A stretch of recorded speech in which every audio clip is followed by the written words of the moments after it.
कुनै गुरु होइन, म कुनै सिग्नल बेच्ने व्यक्ति पनि होइन। म केवल अनुभवबाट सिक्दै गरेको र इमान्दारिताका साथ ज्ञान बाँड्न चाहने एक ट्रेडर हुँ। यो च्यानल सुरु गर्नुको मुख्य कारण के हो भने नेपालमा धेरैले शेयर बजारलाई जुवा ठान्छन्, तर सही ज्ञान र अनुशासन भए यो सिपमा आधारित लगानी हो। यहाँ के सिकिन्छ?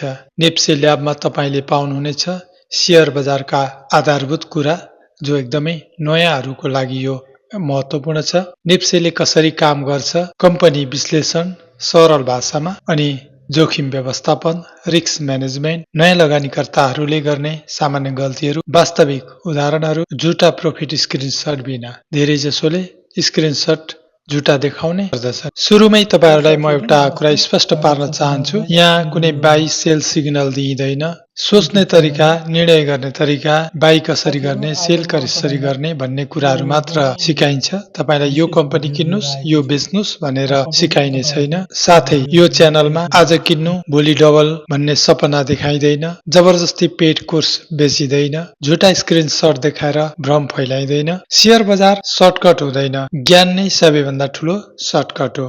यो कुरो चाहिँ तपाईहरुले आफ्नो मस्तिष्कमा सधैँभरि राख्नुहोला।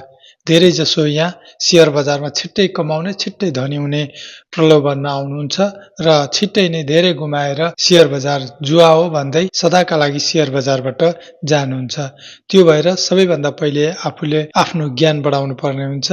ज्ञान सबैभन्दा ठूलो सर्टकट हो। शेयर बजारमा धनी हुने कुनै सर्टकट बाटो छैन। हवस् त, धन्यवाद। आउँदा भिडियोहरुमा हामी कुरा गर्ने नै छौं। यो नयाँ च्यानल हो, यसमा बिस्तारै नयाँ लगानीकर्ताहरूको लागि कसरी अगाडि बढ्ने, नेप्सेमा कसरी लगानी गर्ने, खाता कसरी खोल्ने, ट्रेडिङ कसरी गर्ने, ट्रेडिङ र लगानी बीचको फरक के छ, पोर्टफोलियो कसरी बनाउने, घाटा कसरी नियन्त्रण गर्ने, यस्ता कुराहरू चाहिँ स्टेप बाइ स्टेप व्यावहारिक रूपमा सिकाइदै जानेछ। तपाईहरुले यस च्यानलमा जोडिरहनु होला। यदि तपाईलाई इमानदार र उपयोगी नेप्से सम्बन्धी सामग्री चाहिएको छ भने च्यानल सब्स्क्राइब गर्नुस्, भिडियो लाइक गर्नुस् अनि कमेन्टमा लेख्नुस् नेप्से ल्याबबाट तपाई के सिक्न चाहनुहुन्छ। आगामी दिनमा तपाईहरुका कमेन्टका आधारमा म भिडियो बनाउँदै जानेछु। हवस् त, धन्यवाद। यहाँहरुको दिन शुभ रहोस्।